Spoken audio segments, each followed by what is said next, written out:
What's up, you sweaty nerds and greasy degenerates? The patch 1.5 special programming just aired recently, and so it's time to find out whether it's worth pulling for some of these characters or maybe saving our Jade for future patches. So this video is going to be about Hanya, a Harmony-based, super duper hot goth chick, which is very important to the game, not only because she's a Harmony character, but because she's super hot and also goth. So let's jump into it.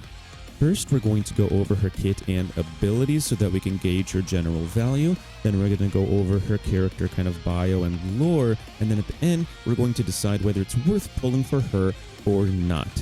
Hanya is a physical type character on the path of Harmony with some pretty OP buffs. Hanya's basic attack is called Oracle Brush and deals physical damage to a single enemy. Yes, she literally hits them with a brush, but she's goth. And she's hot, so it's okay. Hanya's skill is called Samsara Lock and also deals physical damage to a single enemy. However, you can also apply burden to that enemy. Enemies with burden take increased damage and is arguably the most important part of Hanya's kit.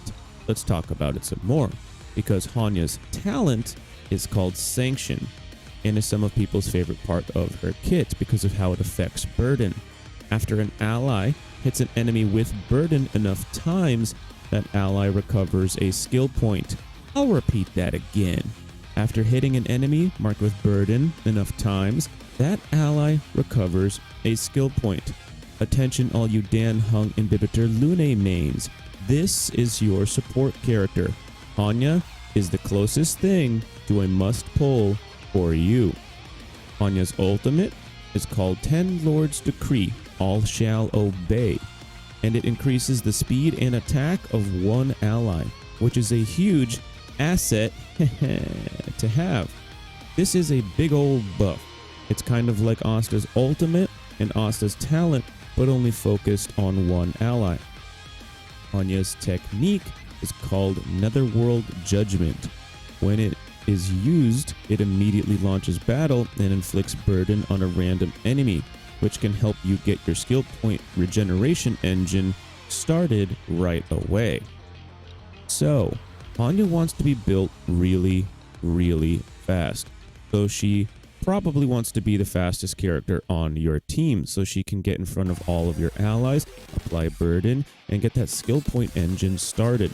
This will also help her regenerate a lot of energy, giving her access to her ultimate faster and giving your main DPS a massive speed and attack buff. As of now, it's a bit hard to tell, but it would seem Hanya may be able to apply burden to more than one enemy. Bada bing, bada boom, cha-ching, cha-ching, skill points, giving access to even more skill points. And the good thing about certain main DPS characters such as Dan Hung and Inhibitor Lune is that they often deal blast damage, so you can hit multiple enemies at once, giving you access to yet more skill points because many of those enemies might be inflicted with burden. I think with the right team builds, Hanya might give access to enough skill points that your team never has to worry about skill point use again. This is a rare scenario where players will probably value Hanya, a 4-star character, much more than the 5 stars available on the banner, because if you already have a decent amount of sustainability, you might not need Huahua, and if you don't need a DPS replacement, you probably don't need Argenti. I think Hanya is a great way to not only save your account skill points, but also save your account some Jade, allowing you to build up Jade for future characters to give you those guarantees. Out of the 3 characters available on the 1.5 banners, I think that Hanya might be a character that can work on basically any account. She has value for pretty much anybody. But I can't necessarily say the same thing for everyone else, unless you want Silverwolf or maybe need another sustainability like Huahua. Now, let's get into her character bio and lore a little bit. First of all, it's important to mention that Hanya is really hot and might have a juicier booty than Topaz. Yeah. She is a Netherworld Judge of the Ten Lords Commission, She can be seen on the Return to Darkness light cone along with her sister Shui Yi. She has an important role with the 10 Lords because she is responsible for predicting karmic offenses and enacting corresponding judgments. So to some degree, she can predict future outcomes of certain scenarios. So all you simps out there better not get any ideas. She already knows you can't hold down a relationship and don't know how to please a woman. Because of this, she has a great reputation with the 10 Lords Commission, preventing karmic offenses and breaking the hearts of turbo simps everywhere. She reads the sins of the Mara Struck in the form of dreams. Honestly, how is Hanya only a 4-star? Oh, did I mention she's also really hot? So, should you pull Hanya? Is Hanya worth pulling in patch 1.5?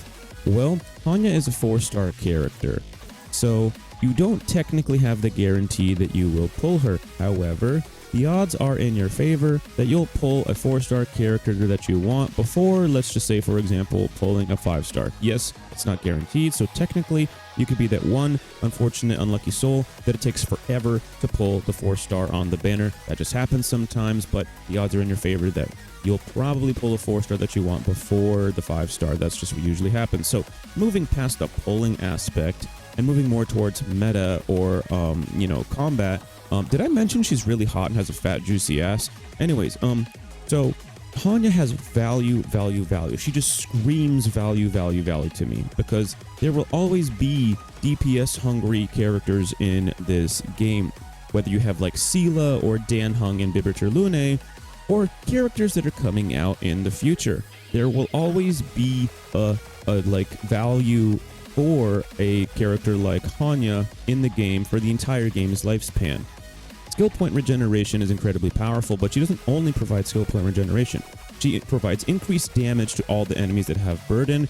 She also provides attack power and speed to your main DPS. This is value. Let's just use another example here. What if you have a character like Huohuo? Some people are complaining that Huohuo, despite being a very good healer, might be a little bit skill hungry for players that don't have a very powerful team and take longer to clear content, and so they might be relying on Huohuo to solo sustain, and she might be using a lot of skill points. Well, if you pair Huohuo and Hanya together, you don't have this problem anymore. You just simply don't. Let's just say you have Dan Heng and Bibiter Lune. A great team for Dan Heng now will be Dan Heng and Bibiter Lune, Ting Yun, that great combo. You'll also have Hanya and Huohuo. So Huohuo, Hanya, Ting Yun, Dan Heng, boom. Super powerful team, skill point regenerations out the wazoo, and you won't have this problem anymore. You won't have skill point issues with a team like that. So I think there's value surrounding Hanya all the way around. And we'll talk about her more in the future. We'll talk about her value in the future more. But for now, is Hanya worth pulling in patch 1.5? Yes, without a doubt. So if this video was helpful and informative to you in any way, shape, or form, please consider leaving a like and subscribe. And if you do, Hanya might let you touch her butt. Anyways, peace out.